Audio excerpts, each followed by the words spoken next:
European nations where we came out top in sexual reproduction and health services. So I want to put that on the record. We were quite rightly, it was recognised just last week, everything we're doing in the HIV space as well as part of all of this. So again, this is another area that we're looking to widen the access as much as possible. I mentioned the online examples of Brighton, Pharmacy First, I mentioned to the Lord Hunt on this all. So absolutely, we're looking to make sure people can get this as widely as possible and testing in the same way as well.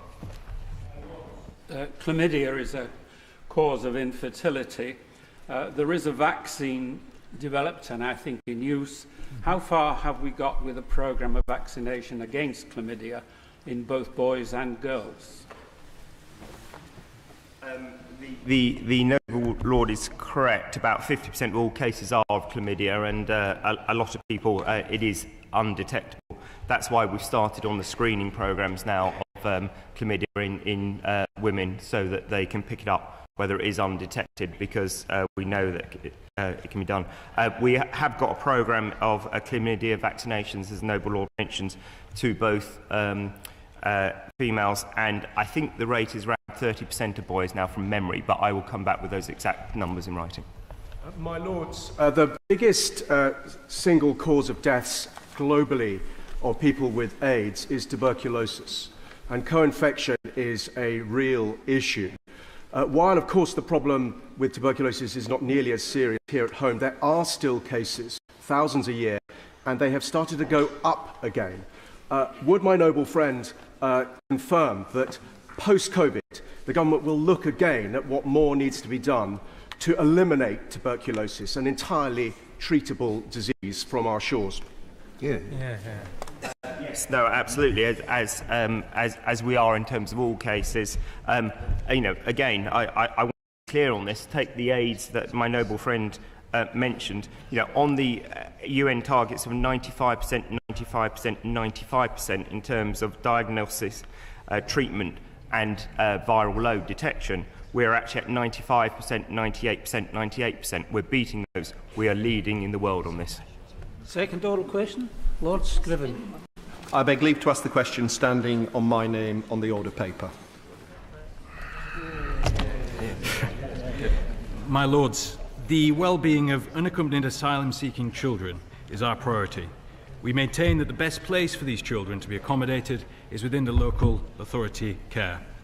From November 2021 to November 2023, there have been 32 unaccompanied children aged 12 and under temporarily accommodated in hotels awaiting placement. It is important to clarify that this data has been extracted from our live operational databases and is not available in routine published data. So I start by welcoming the Noble Lord, the Minister, to his new role and wish him well in what will be a very challenging brief, I think. A report by the Children's Commissioner last week on unaccompanied children seeking asylum placed in Home Office hotels showed that whilst on their way to the UK or once here, 198 reported beatings or assault, 25 rape or sexual assault, 34 referred to torture, and some indicators of August harvesting on or before their journey to the UK existed.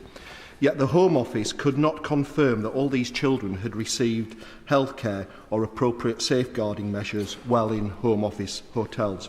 Could the Minister please tell the House what will change to make sure that this lack of care and safeguarding will never happen again? I think first up, obviously, I thank the Noble Lord for his very kind comments, and I'm acutely aware of his interest in this area. I think first it's probably right that we should thank the Children's Commissioner for looking into this area, and my understanding is that the Children's Commissioner has written to the Home Sec and will respond in due course. In terms of lessons, obviously the cases that you raise are distressing. I think it's worth just saying that children continue to be our top priority. The well-being of the children continues to be our top priority, and we'll continue to work with other departments to ensure the safety of children remain in our top priority. But it's something that we'll continue to evaluate and try and make improvements as we go forward. to his new post. It couldn't happen to a nicer person. My lords, what is going to happen to these children, and indeed some of the older ones, when they reach the age of 18? Is it still the government's intention to remove them from the country? I thank the noble lord for his, and I completely respect his views in this. And as I said earlier, I'm acutely aware that this is something that he takes very seriously, and the whole House listens to him. I think in terms of his points, obviously, I know that it has been well debated, that subject, and I think I can take those views away, but as I say, I know that it has been well covered in this chamber and elsewhere. My lords, I join with others in welcoming the noble minister to his place. I note that Kent County Council announced last week that new arrival centres for unaccompanied asylum-seeking children are being planned in the area, but the council is waiting on funding from central government. As the noble minister has said, Brighton's best place for separated children is under local authority care. So can I ask what the timeline is for this funding to be issued to support Kent County Council fulfilling its statutory duty, especially given that they're responsible for hundreds more children than the prescribed limit under the national distribution system, and we don't want to return to the use of hotels? I thank the Right Reverend Prelate for that question. Forgive me, I missed the beginning, so but I will obviously take away his question and ensure he gets a proper response from the department. I think he's absolutely right to say that these children in question, the right place for them absolutely is in local authorities. We've been very clear on that. In terms of funding, I know that the government has provided support towards local authorities. If he has specific, forgive me, I missed the beginning, if he has specific examples where he feels that that's not been done, I'll happily take that away. I'm sure the department's already aware of it. Thank you. Noble Lord the Minister is himself aware that according to the Children's Commissioner, over 5,000 children under the age of 18 were in hotel accommodation between 2021 and May 2023, not quite up to date. None of those children was given any safeguarding support. The support apparently came from other people in the hotels and from the hotel staff. The question asked by the Children Commissioner, which now I ask, is what on earth are the government going to do about safeguarding of children in the future? I thank the noble lady for the question, and I think, as I've already said, there's obviously lessons to be learned from this. However, what I would say is that the care and the well-being of every child is something that the Department of the whole government takes very seriously. And obviously there are circumstances that I'm sure noble lords may be able to give us examples, but as I say, it's something that the department does take seriously is the welfare of those children. Welcome the noble Lord, the Minister, to his new role, and congratulate my noble friend Lord Dubbs on his birthday.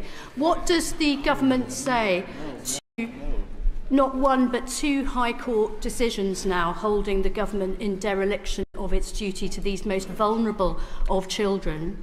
How many exactly went missing from hotel accommodation, and how many have been found?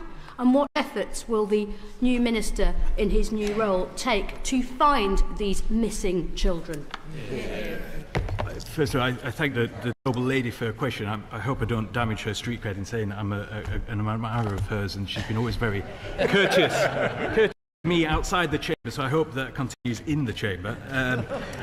In terms of her questions, so first of all, I think it's worth making a point that actually, forgive me, my lords, but I think it is worth making the point that this has all been in response to, since 2021, a rise in the number of illegal boat crossings, and all of this has been in response to that and to ensure that the well-being of children and others is put first. And the hotel, the situation with the hotels is in response to that rise in numbers.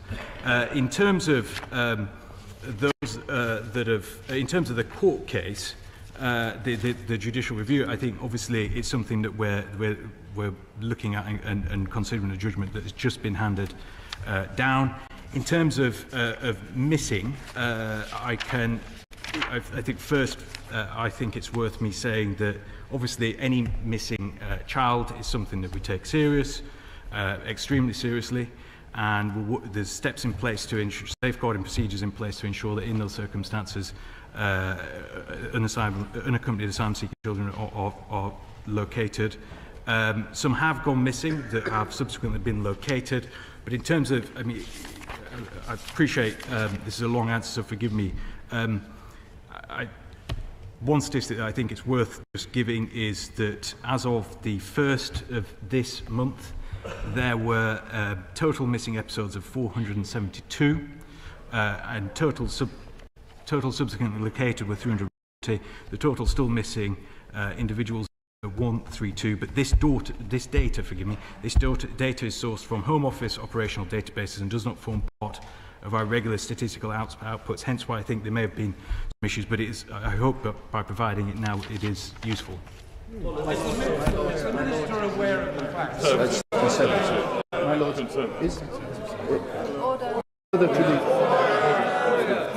My Lord, My Lords, as the Right Reverend Prelate has said, in September at the High Court hearing, the Home Office agreed a grant of £9.75 million to help Kent County Council manage the maximum number of children it should have in its care. That was 346. However, it was reported last week that the Home Office has still not agreed the funding, and worse, the actual number of children that Kent County Council is looking after is currently 519. So when is the government going to deliver on its promise and also ensure that Kent County Council gets the support that it needs from the Home Office? I thank the noble lady for her question. I think it's a similar question I received earlier. I'm more than happy to take that away. All I can say is obviously we'll continue to work with Kent County Council to tackle the issue. But as I say, I will forgive me, I don't actually have the answer in front of me. But I'm more than happy to take that away with the department after this questions. My Lords, can I welcome Lord Gascoigne to his place? Bench questions. Further to the questions that we've had, would my noble friend not agree that this underlines how important it is for the government to continue to tackle the criminalised gangs who are responsible for bringing many of these children to this country? I thank my noble friend for, as ever, I agree with most of the things he says, and I think on this is absolutely right. It is important, as I've said before, to recognise the hotel situation and the pressure that have been put on local authorities is because of this significant rise in a number of crossings. And let's not forget, we talk about children, and obviously these are sad circumstances, but this is a result of smugglers who put these children at risk in the first place. Third question, Baroness Sherlock. My Lords, I beg leave to ask the question standing in my name on the order paper. My Lords, DWP has used forms of AI for some time, and we are continuing to investigate new opportunities. This includes looking at how generative AI can help us deliver high-quality services to improve customer experience and colleague efficiency. We are aware of the transformative benefits of AI as well as the potential risks. We have created the AI Lighthouse programme to explore opportunities, and we have a framework ensuring that we work safely, ethically and transparently. My Lords, this question has become topical since I tabled it, since the government has decided to take powers to look into the bank account of every pensioner in the country. But that's made me even keener to understand exactly how DWP is using AI. So can the Minister tell the House, is it used to select people for health reassessments, or deciding who to investigate, or who to sanction? And if so, what safeguards are in place to ensure that it's used transparently and fairly? How do we avoid it becoming a sort of digital version of stop and search? Well, I hope I can reassure the noble Baroness that we already have a proven track record in delivering technology in a responsible and a well-governed way, and we have extended our governance to include an AI steering board and assurance and advisory group. DWP always ensures appropriate safeguards are in place for the proportionate, ethical and legal use of data with internal monitoring protocols adhered to. Can I perhaps further reassure her that the Cabinet Office, Central Digital and Data Office, has recognised our Lighthouse programme, Safe Acceleration Framework, as an exemplar for AI development in government? My Lords, given that the DWP's proposed total expenditure for 2023-24 is a staggering £279.3 billion, can my noble friend tell the House whether this AI and use of AI will contribute and is contributing to cost efficiencies within the department? I can reassure my noble friend that it will. Can I just perhaps give a bit of granular detail, which is a 2021 DSIT report highlights the potential impact of AI on the UK labour market, and this includes, of course, DWP. That automation is forecast to increase, rising from an estimated 7% to 30%. But perhaps I can sort of reassure her that with the changes, there will be a net gain, I think. We have an average of about 900,000 employees per quarter, moving from one job to another. So I think I can reassure her that my department's employees will reduce, but there will be other opportunities for those in AI. Government is rolling out, as the Minister has said, a massively complex new systems with significant risks to claimants, whilst not having got their original systems in order. We hear reports constantly of backlogs at the Future Pension Centre, of payments for national insurance credits being lost within the system, and more historic pension errors to light when it comes to things like home responsibilities protection. Can the Noble Viscount the Minister update the House on the steps to get those existing systems in order, and what learning exercises will be carried out to ensure that no such errors will be carried forward on the new and potentially more powerful systems which the Noble Viscount has outlined? Well, we're certainly working very hard to look at the delays and to mitigate the delays, and AI will be, over time, a game changer for that. But to manage and mitigate risk, we used a risk framework in line with the Department of Science, Innovation and Technology. So we're setting out AI governance and approach to AI enablement, which will be transformational. I pick up on what my noble friend said about digital stop and search, because there's growing concern about the potential for hidden bias in the use of algorithms to detect social security fraud. What steps have DWP taken to prevent such bias with potentially discriminatory outcomes? Baroness raises an important point, because we are committed to building trust in our use of AI and are fully aware of the risks of the technology, as discussed as it happens at the UK AI Safety Summit. So where AI is used to assist its activities in prevention and detection of fraud within UC applications, DWP always ensures appropriate safeguards. And bias is something which we're very alive to. It will very much depend on the input of data. And we have got some risk profiles in place to ensure that we adopt best practice in that effect. My Lords, given the appalling amount of fraud within the DWP, costing billions a year, surely we should welcome the fact that the DWP are using AI and algorithms to actually target this problem. But the key presumably is once AI has reached a conclusion, actual human beings should then review the situation. And can you tell the House, do the DWP have internal quality assessment procedures that are robust?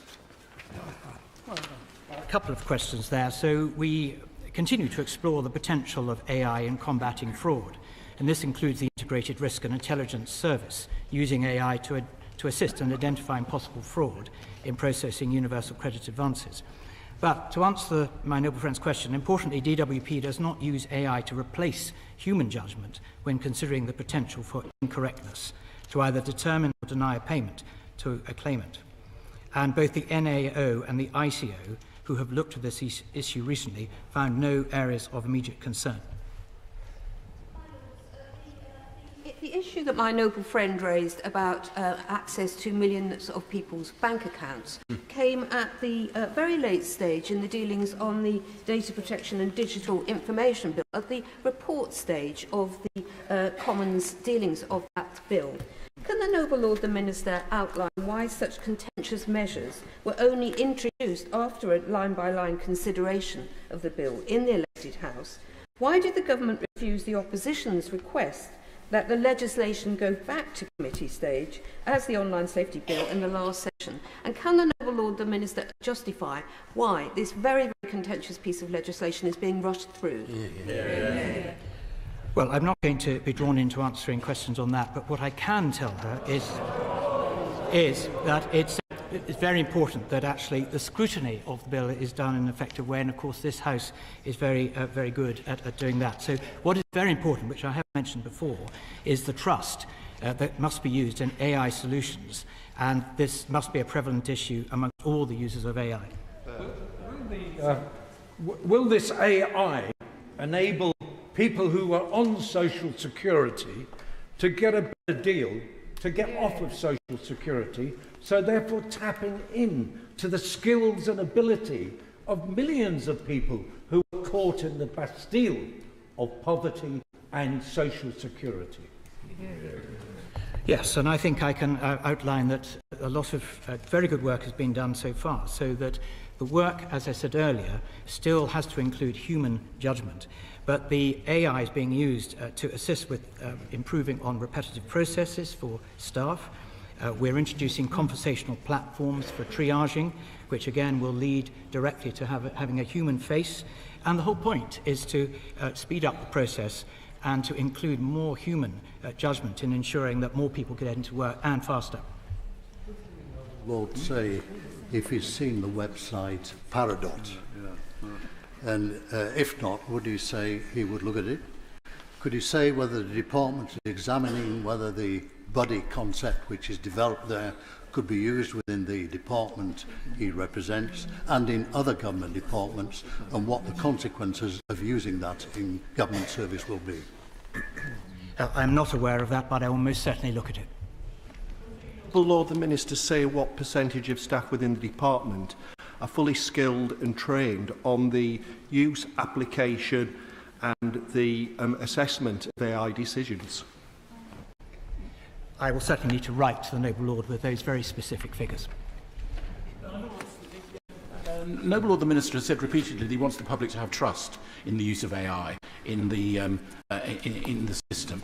Could he tell us, therefore, what proportion of cases where AI has been used is it then subsequently checked by a human, and will he publish the results of that analysis to show whether or not the AI decisions are the same as the human decisions, or perhaps better or worse?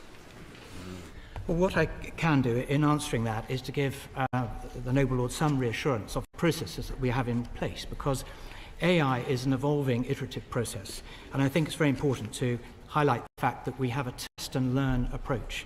So we must proceed with extreme caution in terms of what we're doing. So test and learn means we need to get to a point where we are assured that this will work and that nobody will be affected detrimentally, and then we can accelerate the programme we have. Fourth oral question, Baroness Ritchie of Patrick. My Lords, I beg leave to ask the question standing in my name on the order paper. The Government welcomes the Cancer Research UK report Longer Better Lives, which rightly highlights progress made against cancer. We have invested over £100 million into cancer research in 21-22 through the National Institute for Health and Care Research. We are working closely with research partners in all sectors, and I am confident the Government continued commitment to cancer research will help us build on that progress, leading to continued improvement for all cancer patients. Could I thank the noble Lord the Minister for his answer, and it's quite clear that that manifesto highlights the priorities required for tackling rising cancer rates with a growing ageing population, including the need for more investment in research, greater disease prevention, earlier diagnosis through screening, better tests and treatments, as well as cutting NHS waiting lists and investing in more staff. Could the Noble Lord the Minister outline what steps the Government will take to implement this strategy, allied with resources and updated infrastructure in all hospitals? Yes, absolutely. I'd first like to thank the work that the Noble Lady does in this field, and also welcome the manifesto, specifically on rebuilding the global position on research. We've actually done a good job on that. We're now gone from a position of 26% of the clinical trial responses being in the time to international standards to over 80%. On the prevention, the biggest prevention method anyone could take is the smoking, because that's the biggest cause of lung cancer, as we know, and so we're introducing that to prevent smoking going forward. Early diagnosis, we've introduced an excellent example in terms of lung cancer, where we used to have the situation whereby 60% of people weren't detected until they were stage 4, when that's often too late.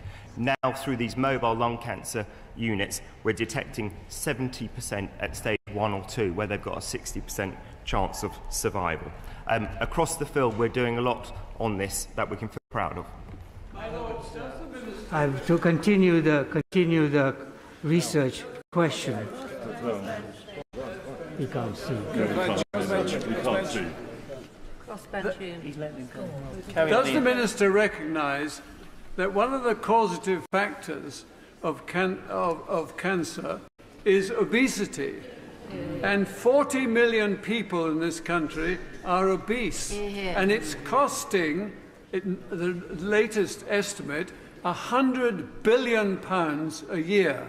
Is it not time to adopt the technique, the campaign that Norman Fowler successfully conducted in the 1980s, because he had the courage to state the truth and make sure it was successful?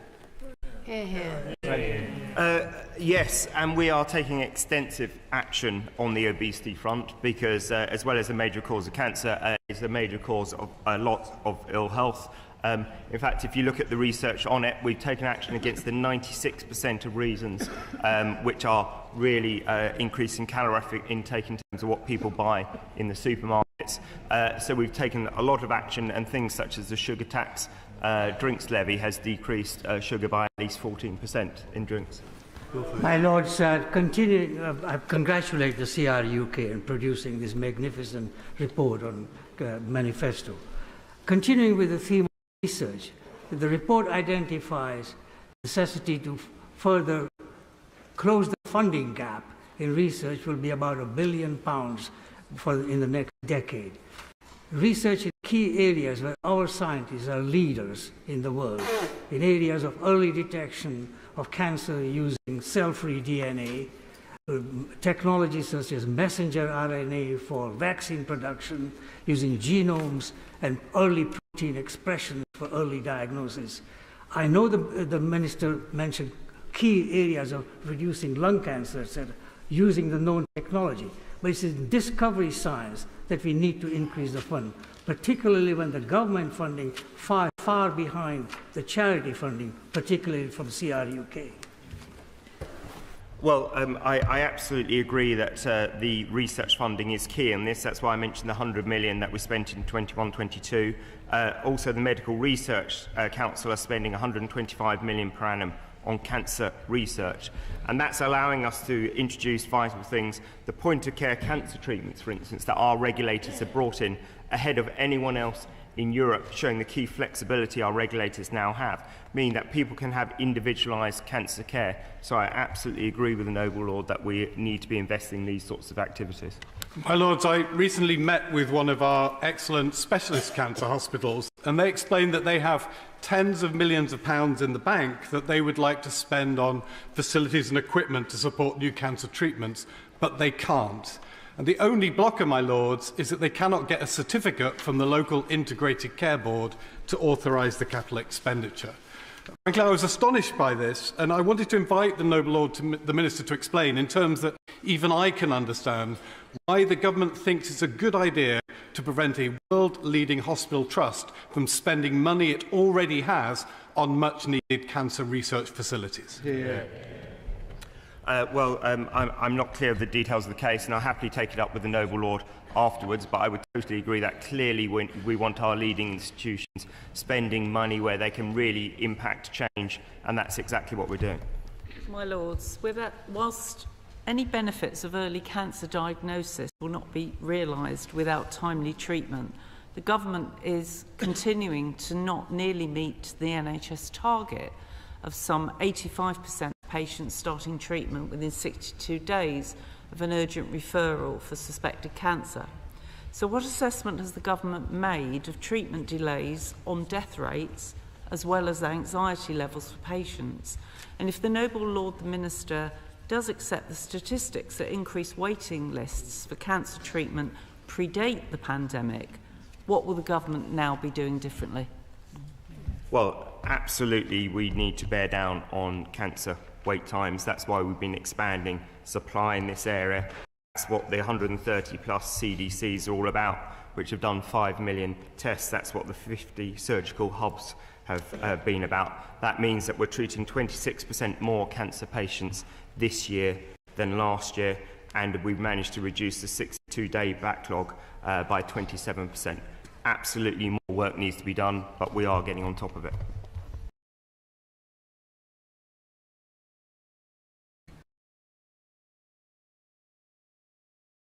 Things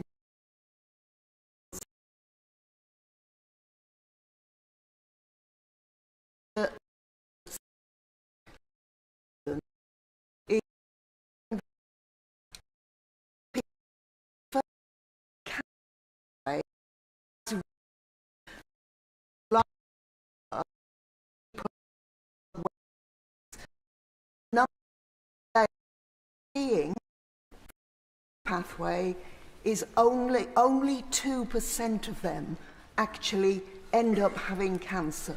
Now, at one level you can celebrate that, but we know that that's not because the numbers with cancer are reducing. It is because people are being referred into the pathway because it's the only way they'll be seen at the moment. No, I don't believe that's why people are being referred. It's to give them peace of mind. So it is that people know their own bodies, and they know if they're concerned that they have cancer, that we want to put their mind at risk. And so I am familiar with the statistic that actually I heard it's 95% of people who go to these referrals thankfully don't end up with cancer, but boy, they've got peace of mind that we're able to give them that assurance. Son, who's an oncologist, as the Minister knows, one of the most serious forms of cancer, and it's growing at this time, is melanoma. And the melanoma charities are campaigning to reduce the VAT on sun cream in order to reduce the incidence of this terrible cancer. Has the Government come to a view on this reduction of VAT? I don't think it has come to a view, but I do understand the point, and I will take that back to the Department and the Treasury. We're doing reasonably well with certain cancers, with leukemias, with breast cancer, but we're doing very badly with pancreatic cancer and colon cancer. Most of these are asymptomatic for a long while before it's too late. We desperately need a test that will indicate that there is a disease coming. What research is being done in this area, and what money is being spent on it? The Noble Lord is absolutely correct. Whilst we made good progress in many areas, pancreatic cancer is the hardest one, and the one where we need to do more, and that's true all around the world because of the symptoms are so hard to detect. I will happily write with the details in terms of giving the answer on that. My Lords, that concludes oral questions for today. We now come to questions to the Secretary of State for Foreign, Commonwealth and Development Affairs. First oral question, Robertson of Port Ellen. I seek leave to ask the question in my name on the order paper.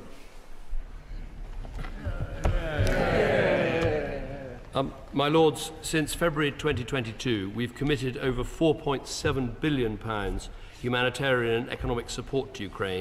This year, the UK is providing $1 billion of support to Ukraine's budget through loan guarantees and £127 million of humanitarian support for Ukraine and Moldova. During my recent visit to Ukraine, I announced further support to Ukrainians directly impacted by the invasion, $10 million for Ukraine's Red Cross Society to provide medical supplies, 7 million to volunteer organisations delivering humanitarian assistance. My Lords, we will continue to support Ukraine for as long as it takes. My Lords, I thank the Foreign Secretary for his answer, and I refer to my entry in the Register of Interest. Can I say how much we all welcome him here today for this first monthly interrogation in the House of Lords, which I'm sure he's likely to enjoy. After all, by his very presence in this chamber, he's given a fillip to those of us who have to go around saying, "Do you know who I used to be?"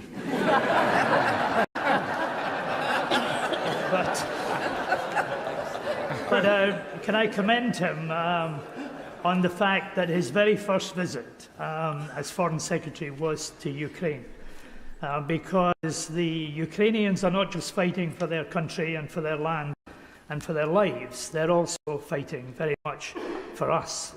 And surely the fact is that they don't actually need more visits and more speeches. They need more weapons, they need more guns, they need more ammunition, and they need more equipment. And in that context, therefore, could I ask the Foreign Secretary this question? Why was there no additional military aid offered in the Chancellor of the Exchequer's autumn budget? And why is there no perspective on military aid for 2024 when the 2023 money is going to run out in a few weeks' time in March next year? Well, can I thank the Noble Lord for his question, and also say that I absolutely remember not only who he is, but who he used to be, and he was an incredibly effective Secretary-General of NATO and did fantastic work.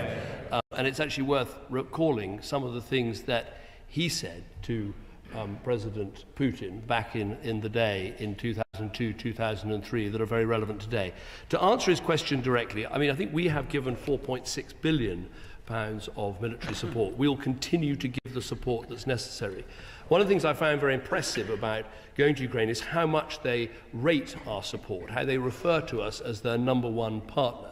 And it's been very good to see that. I think the one area where we can do more is in trying to mobilise the British defence industries to produce the stocks that are needed rather than simply running down stocks. We can also work with European allies to sometimes, if they are reluctant to give support, they may be able to backfill some of our capabilities and we can give more. But I'm absolutely clear the military support is essential. That is what is helping Ukraine to succeed.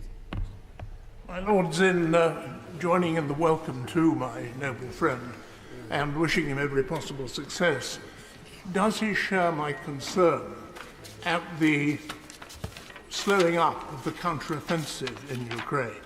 And will he make it a particular study of his to see what can be done to increase the weapons supply so that these brave people, who, as Lord Robertson said, are fighting for us, do succeed? I think when we were on the campaign trail together in Staffordshire, he was rather more successful. He fought Staffordshire South, I fought Stafford, and Stafford fought back rather effectively at the time. What I would say to him is I think we should actually be clear about the success that the Ukrainians are having. I mean, it's not much remarkable. Of course, the land picture is one thing, but what's happened on the Black Sea, where the Ukrainians have pushed the Russian Navy right back across the Black Sea, sinking a number of their ships and opening up this grain corridor for ships. And that is essential because ultimately we need the Ukrainian economy to grow. They are now, ships are sailing, exports are moving, the economy is growing. They destroyed about 1/5 of Russia's attacked helicopters in one night recently. So yes, there's been a difficult picture on land, but overall big success. And combine that with the fact that this country is now knocking at the door of both NATO and the EU, that is a very positive picture for Ukraine that I think it's important we get across. Welcome the Noble Lord to his position and to your Lordship's house. My Lords, it's clear that whatever the outcome of the war, economic support on a considerable scale is going to be needed in Ukraine for many years to come. This has to be an international effort led by Europe, and if there's to be a coordinated European response, the UK has got to be at the heart of it. So what institutional framework involving the EU and the UK does the Noble Lord propose to ensure that economic support is provided in the most efficient and effective way? Well, I thank the Noble Lord for his question. I think there are two answers to that. One is the EPC, this new body that brings together EU members with other European countries, including the United Kingdom. That is a good forum in which to talk about our support for Ukraine. I think the other is the Ukraine Recovery Conference, which we hosted here in June, and that will be a regular fixture. Other countries will host it.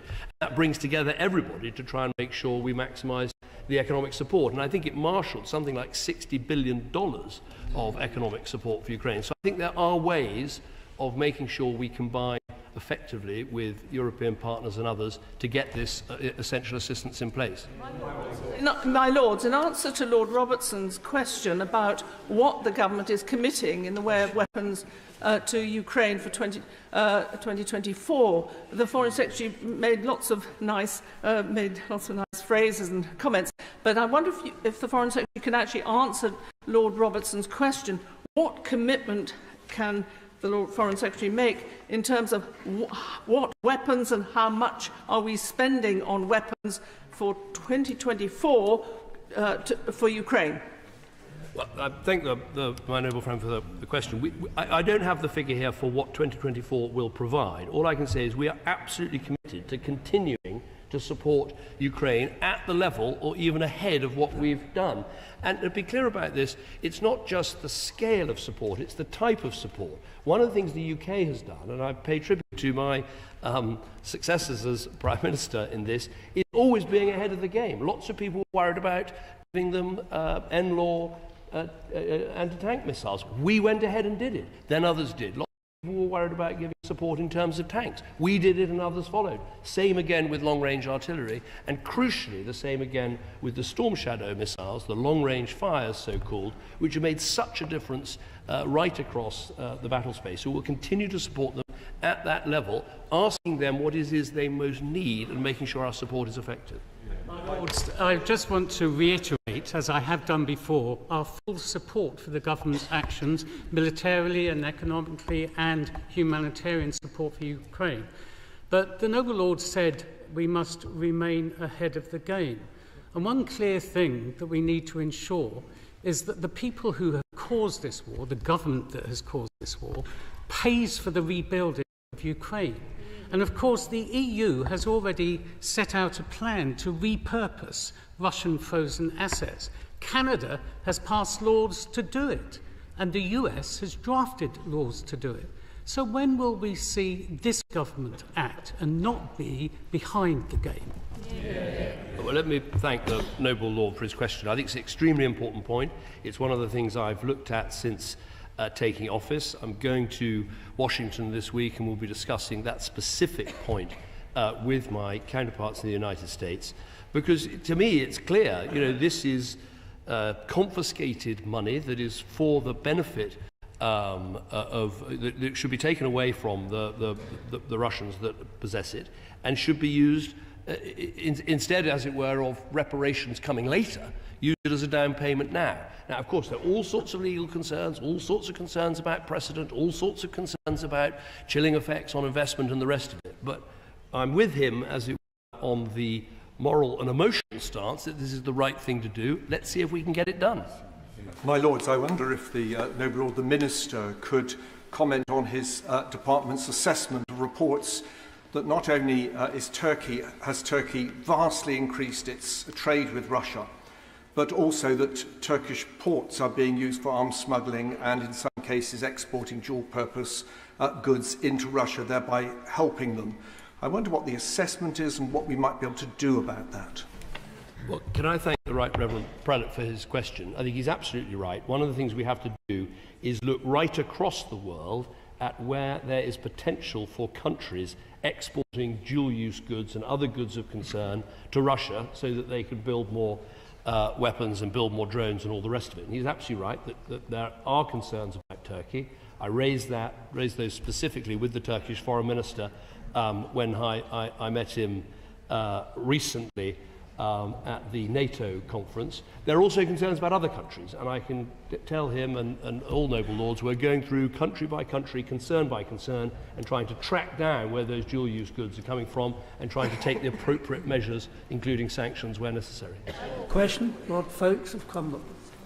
My Lords, I beg leave to ask the question standing in my name on the order paper.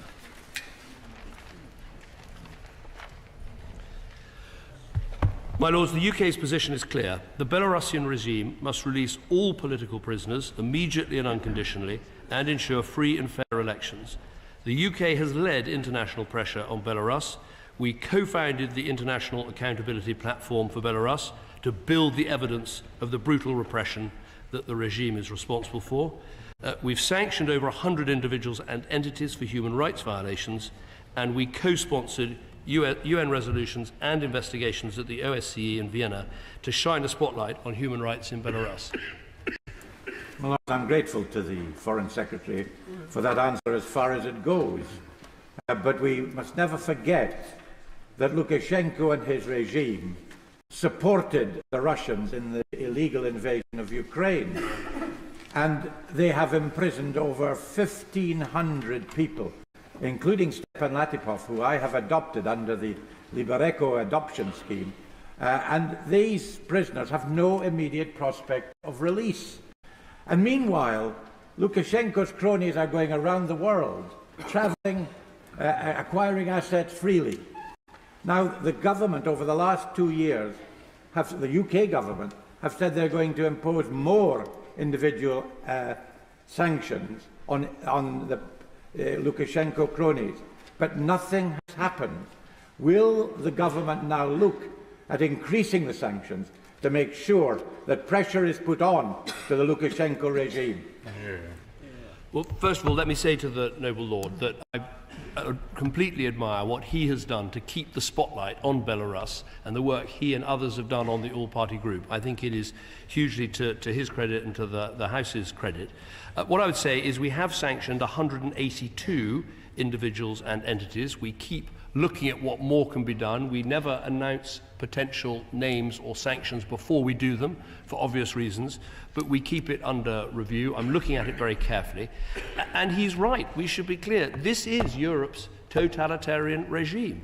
They randomly confiscate people's mobile phones to see who they've been contacting, what social media they're following. Trade unions have been dissolved and their leaders imprisoned.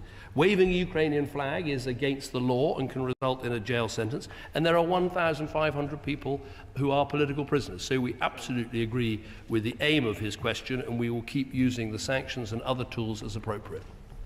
I also welcome the Foreign Secretary to his position, and I agree with him with regards to the Belarus regime. Can I remind him what he said in his famed immigration speech when he said, I quote, "We will introduce a new visa to roll out the red carpet for those that offer serious investment to the UK. We now know that a number of Belarus business people bought a very large proportion of London property as a result of this golden visa route. I have supported every Belarus sanction that we have debated in this House, but there is nothing in the government's new development white paper that offers any new support for human rights defenders or democracy activists within this conflict. So why is that the case? And can the Foreign Secretary reassure me that of those 182 individuals that he mentioned, not a single one currently continues to enjoy UK preferential visa access? Well, let me make the point to the noble lord who asked an important question, which is, yes, of course we introduced entrepreneur visas to try and attract bright talent to the UK to help grow the economy, but that does not mean you should give visas to people who've come by that money wrongly. And actually one of the things I did do as Prime Minister was announce the London Property Register, which is now coming in, that's going to make a huge difference in terms of confiscating people's ill-gotten gains and returning it to the countries and to the people from which it came so they can benefit.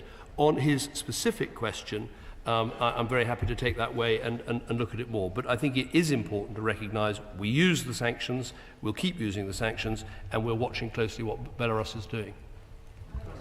I also welcome the Foreign Secretary to his new role, and I am glad to hear of his concern about political prisoners and the use of sanctions against those who are responsible largely for their being incarcerated. I raise in that context the fact that Lukashenko currently is visiting China and visiting President Xi. And so I'm concerned as to whether we're making the same effort in relation to the sanctioning of people responsible for imprisoning people, for example in Hong Kong, and using national security law, because Jimmy Lai is there in prison facing trumped-up charges, and he was a voice for democracy in Hong Kong. And I just wondered, in the short period of time when you've been in your office, have you got to know about Jimmy Lai, and are you raising issues about his incarceration? I thank the noble lady for her question. Yes, I am aware of the case of Jimmy Lai, and it's very important that we raise these cases, including that one, when we have interactions with the Chinese government, and that's exactly what I've done. Can I bring the Foreign Secretary back to the issue of sanctions as raised by the Noble Lord Fuchs? And I speak as somebody who's also a godparent to one of the political prisoners in Belarus. He's spoken of the sanctions, and I think he's aware of concerns of the loopholes that have been exposed in that. I think what the House would like to know is whether or not he is personally confident that, having identified those, the government is now more effective in monitoring and enforcement, because they're not effective if they're not properly enforced. If they're not properly monitored, there's really very little point. So can he say if he is personally confident in their effectiveness, and if he isn't, can he say what measures he will take to improve the position? Well, I thank the Honourable Lady for what she said. The Honourable Lady for what she said. Noble Lady, sorry. I'll get there eventually. I haven't asked the office specifically for a sort of analysis of the weakness of the sanctions and travel bans and asset freezes that we put in place, but with the question she asked, I'm very happy to go and do that to see if there are ways that the system isn't working. I think with all these things we have to sense check them. I would just say one thing, which is the thing I announced about the International Accountability Platform for Belarus. That sort of sounds like a sort of terrible set of initials, but what that actually is making sure that we're supporting all the NGOs and others that are looking at all the human rights abuses in Belarus, so that they are properly charted and written down, so they may be able to form the case of criminal cases against people working in that regime into the future. I just think it's important to do that, but I'll certainly take away the point she makes. Will be aware that President Lukashenko and President Putin are the only members of an exclusive club of leaders whose countries do not recognize the jurisdiction of the European Court of Human Rights. Does he share the view of the former Home Secretary that we join that club? I can go back as far as 2005 and point the Noble Lord to speeches that I made that said, you know, we always have to put our national interest first, whether that is the need to deport dangerous terrorists, whether it is the need to have an immigration policy that works for our country. I believe that is consistent with remaining in the ECHR, but as I found as Prime Minister, there are occasions when the ECHR makes judgments, as they did on the issue of prisoner votes, when they said that it was absolutely essential that we legislated instantly to give prisoners the vote. And I said I didn't think that was the case. I think that should be settled by Houses of Parliament, and the ECHR backed down. So that sort of flexibility may well be necessary in the future. My Lords, Foreign Secretary be aware that the incredibly evil and vile Wagner Group were allowed to move to Belarus after the mutiny in Russia was resolved. Does he share my concern about this? And would he raise this with the US Secretary of State when he sees him next week? I think my the Noble Lord is absolutely right. My noble friend is absolutely right that, you know, Belarus has been the #1 supporter of Putin's illegal invasion of Ukraine, and they should be held to account for that. And I was certainly happy to raise that issue with Secretary Blinken when I see him this week. Can I take the Noble Lord the Minister back to a previous answer he gave around the property register, which is indeed a very important step forward in terms of understanding whether corrupt individuals from Belarus or elsewhere are buying property in the UK. He may be aware that there are concerns that people can still hide behind beneficial trusts. As Foreign Secretary, will he work with his colleagues in government to try and get us to the next stage of transparency so corrupt individuals are not able to buy property and still hide their ownership?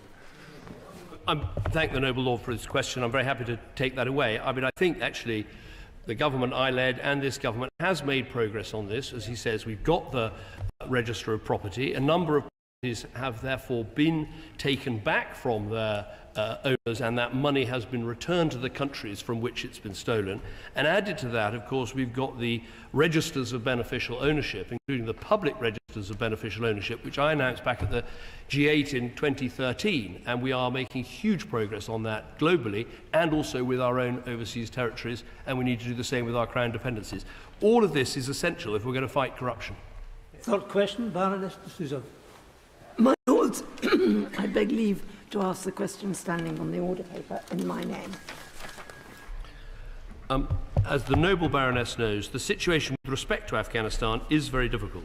My officials engage with the regime on priorities, including humanitarian access, without conferring any legitimacy on the Taliban. We're reviewing the recommendations of the UN Special Coordinator's report to support the Afghan people and improve international relations. Specifically on the question of Pakistan deportation of Afghan refugees, we do not support these actions. I met with the Pakistan Foreign Minister on Friday in Dubai and raised this question with him. Pakistan does have a history of welcoming vulnerable refugees, and we will continue to urge the government to respect the human rights of all Afghans. I thank the noble Lord, the Foreign Secretary, for his answer. My Lords, the lack of recognition of the Taliban Authority has inadvertently provided the Taliban and Pakistan with unrestricted freedom and influence over policies in Afghanistan. And a current concern, as the noble Lord has pointed out, is the enforced resettlement of thousands of refugees from Pakistan to Afghanistan. The Taliban policy of relocating Shia minorities in Sunni areas has dangerous implications, my Lords. What measures, including further negotiations with the Pakistan government, can the UK government take to avert potential religious and other conflicts in the region? Well, I thank the noble lady for her question and her deep interest in this subject. I think the reason the Pakistan government is doing this is they are concerned about the activities of the Pakistan Taliban within Afghanistan. And this is their way of trying to get the Taliban government to address that. One of the points I made to them is that might well be counterproductive, and we think this is the wrong move. So what I can say to her is we will continue to raise this with the Pakistan authorities at every level and on every occasion. Obviously, we have a very specific British interest to make sure that any of those people, Afghans who worked for our authorities in Afghanistan, who have a right to come and settle here under any of the two schemes we have, that they are not inadvertently pushed back into Afghanistan. That's our sort of number one concern. On the issue of the regime and recognition, I'm sure there'll be other questions about this, but I mean, fundamentally, as the House knows, the Foreign Office always says that we recognise states, not governments, which is, I know, right. But on this occasion, when you look at this regime and what it is responsible for, it bans women from working for the United Nations. It's the only country in the world to ban girls from secondary school. It restricts access of women to parks, playgrounds, other public spaces, and has a complete ban on women attending university. So I think we're some way off that move of ever recognising this regime. We need to keep the pressure on for it to change its approach. My Lords, my Lords. Evan. The noble Lord, the Foreign Secretary, may recall when he was Prime Minister meeting members of Afghanistan Commando Force 333, a counter-narcotics unit that later became a counter-insurgency unit, created, trained, mentored and funded by His Majesty's government. You'll be appalled to know that former and deserving members of CF 333 and the similarly created and funded ATF 444 wrongly were refused resettlement under the Arab process. Abandoned, several have been killed and or tortured. About 100 333 and 444 rejected applicants are in Pakistan, fearing imminent deportation and a death sentence. Will he agree to meet with me and a delegation of noble and gallant lords and ladies so that we can explain the compelling case for an urgent review of the rejected or rescinded approvals of their settlement applications? Well, I thank the Noble Lord for his question, and of course he has great experience of this, having been the Defence Secretary for a prolonged period when we were in that fight in Afghanistan, and he knows exactly about the issues he's raising. What I'm very happy to take away the point he makes about those 2 units and to look at them specifically. What I can tell him is that under the Afghan Relocations and Assistance Policy, the Arab scheme, I think 12,200 people have been repatriated so far, and of course there's the Foreign Office scheme for which I'm responsible, which is the Afghan Citizen Resettlement Scheme, which has the capacity of up to 20,000 people. So I'm very happy to take away the specific points that he makes and see what we can do to help. My Lords, after 9/11, when the West went into Afghanistan, we encouraged the women to come forward and play their part in public life, and they bravely responded. As my noble friend has just said, since the Taliban came in 2021, they've stopped women having access to education and they've basically pushed them back into their homes. Many are calling this gender apartheid. How are we going to assure that the women of Afghanistan can play their part in their country going forward? Well, I thank my noble friend for her question. It's appalling how women are treated in Afghanistan, and I gave some of the points earlier about access to school, access to education, to university, even to public spaces. And I think we have to use the maximum leverage that we do have. And of course, while we do need to help people in Afghanistan who are facing very, very great food insecurity and huge difficulties in terms of shelter and livelihoods, and we are helping, we can do that through United Nations organisations rather than through the government of Afghanistan. I think we should continue to do that and use the pressure we have to say to the regime that it needs to change its ways with respect to women and girls. Foreign Secretary just mentioned the ban. The Foreign Secretary has already mentioned that there is a danger of people who have Arab entitlement who are in Pakistan being sent back to Afghanistan, and hoping that we can persuade Pakistan not to let them go back. Could he show the House the government's commitment to people who have Arab entitlement or ACRS entitlement, and talk with his honourable friends in the other place, the Home Secretary, the Secretary of State for Levelling Up, and the Cabinet Office, about ensuring that every single person who has Arab entitlement is able to come from Pakistan or Afghanistan to this country? What are we doing? Because we owe those people. The noble lady is completely right. This is a cross-government effort. We have to make sure we identify these people, we contact these people and let them know about their right to come and live here, and then we have to work out across the different departments of government how to make sure that can happen in a way that works for them and their families. And I can tell her that that's exactly what's happening in government at the moment. My Lords, when the noble Lord just mentioned the ban on UN aid workers in Afghanistan, and in January, I'm glad to see the noble Lord Ahmed here, in January, in response to an urgent question, he stressed the need for the Islamic world to speak out. Therefore, I welcome very much his recent discussions with the Pakistan authorities, but can he tell us what he's doing to support the noble Lord Ahmed in ensuring that we expand that, ensure that other voices are heard, and condemning this isolated regime from banning women from attending hospitals and other humanitarian support is incredibly damaging. Well, I think from what I've seen in the last 3 weeks is that the noble lord, my noble friend, is incredibly active in his travels, particularly around the Middle East, North Africa, and much of the Muslim world, and is incredibly effective spokesman for the government to actually try and make a change on these issues. I think one of the things that's necessary is to make sure that those states who often privately speak very frankly about these things, that it becomes part of their public narrative. And I think the work we do on that will be really essential. My Lords, now that the government has helpfully dropped its requirement that suitable housing in the UK be secured before Afghans may travel from Pakistan to the UK, and returning to what the noble Lord described as his #1 priority, Could he tell the House how many UK visas have been issued to those Afghans trapped in Pakistan who we know qualify under one of the two main schemes that we've initiated since the policy was reversed on housing requirements?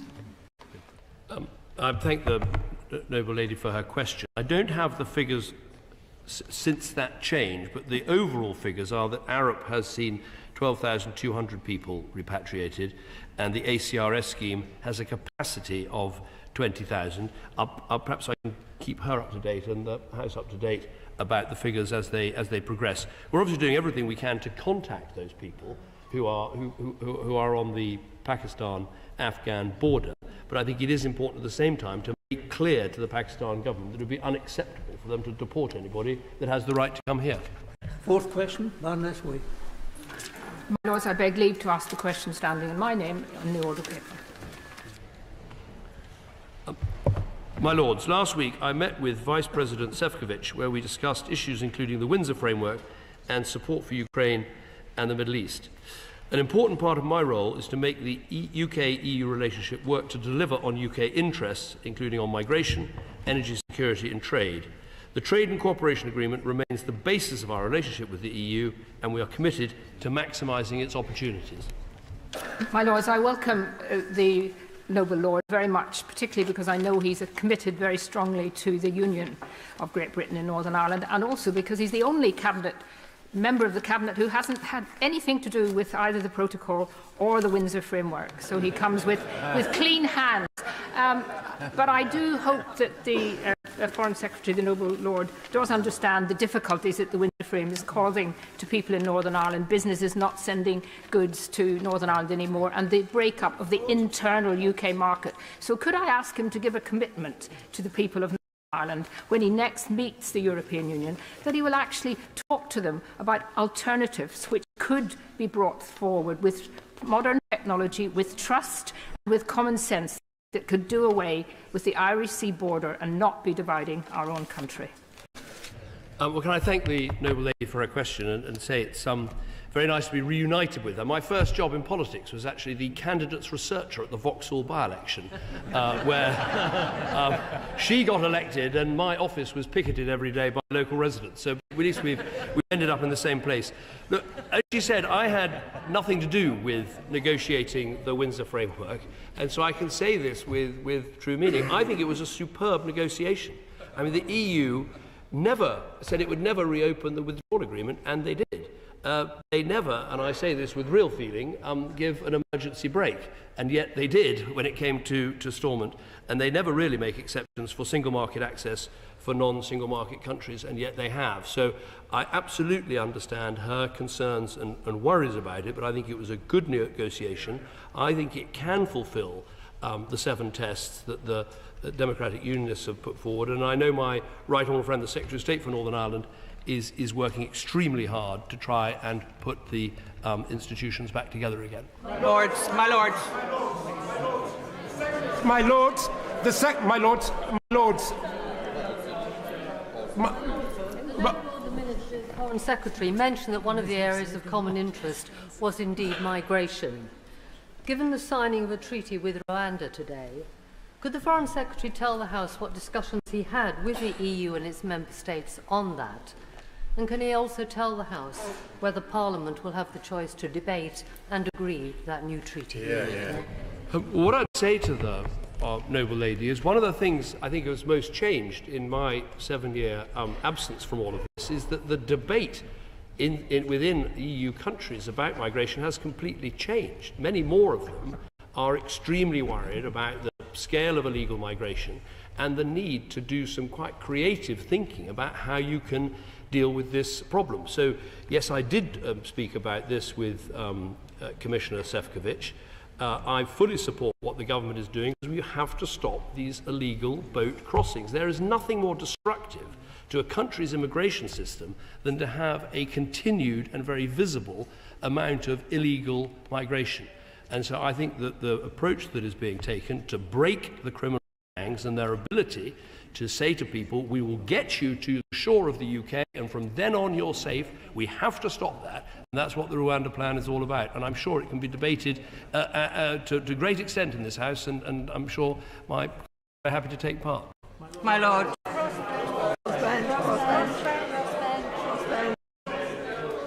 Thank you very much. My Lords, the Trade and Cooperation Agreement contained a structure of 24 committees that were going to assist the process of the trade. And following the Windsor Framework Agreement, the European Affairs Committee of this House produced a report about the future of the relationship between the UK and the EU. I do hope that the Noble Lord, the Foreign Secretary, will have a chance to read that report.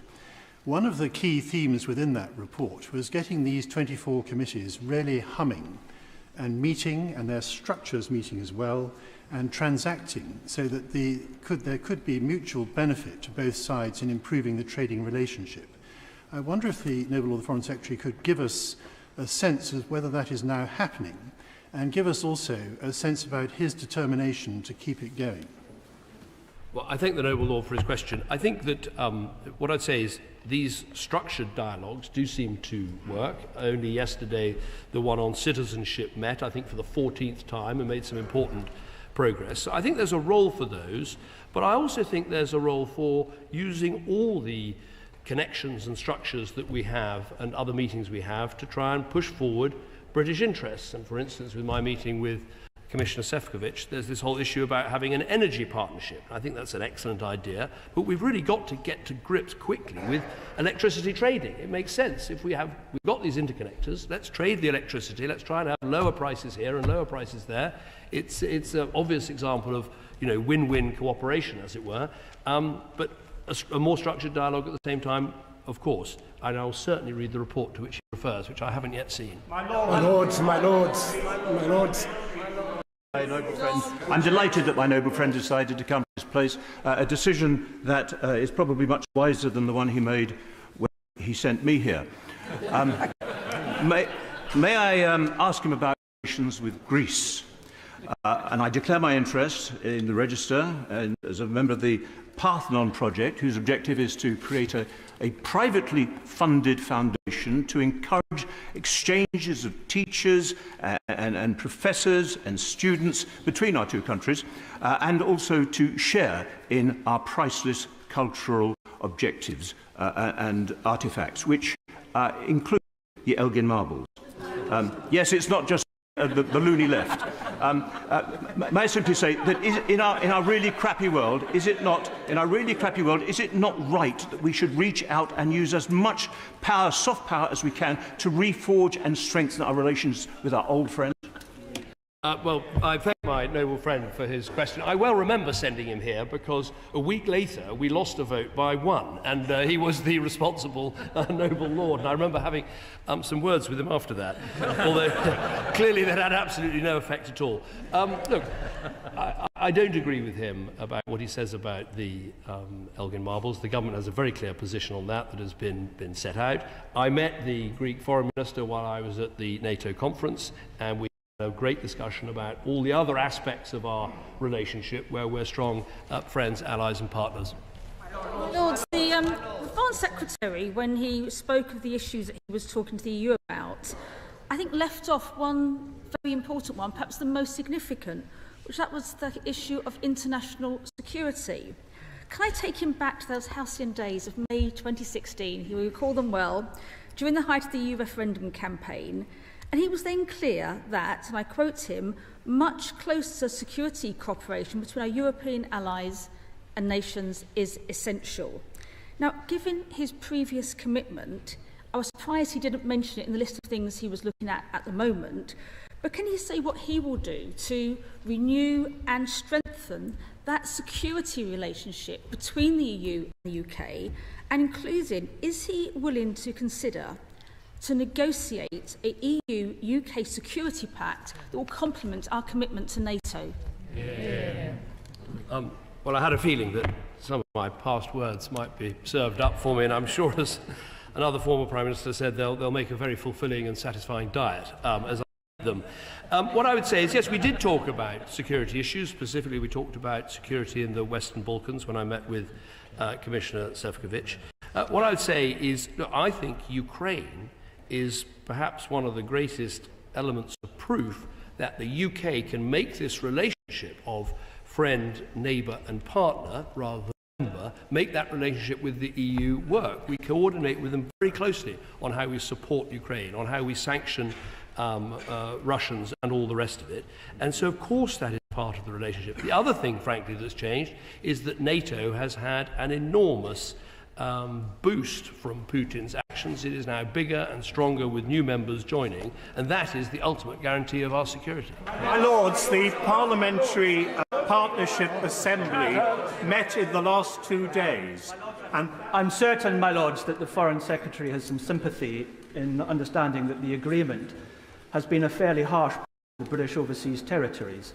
I apologise that I missed his maiden speech in this House because I was in the Falkland Islands, and they told me that for their fishing industry, the largest part of the economy of the Falkland Islands, they are now spending over £15 million a year to be Spanish-flagged vessels as a result of the lack of access to the EU market, which is their largest.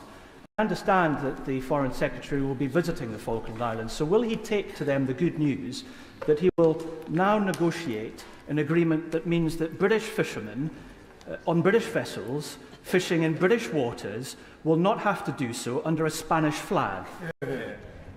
Well, I'm happy to thank the Noble Lord for his question. I can tell him that Minister Rutley from my department was actually in the Falklands just a couple of days ago. I'll certainly take away the point that he makes.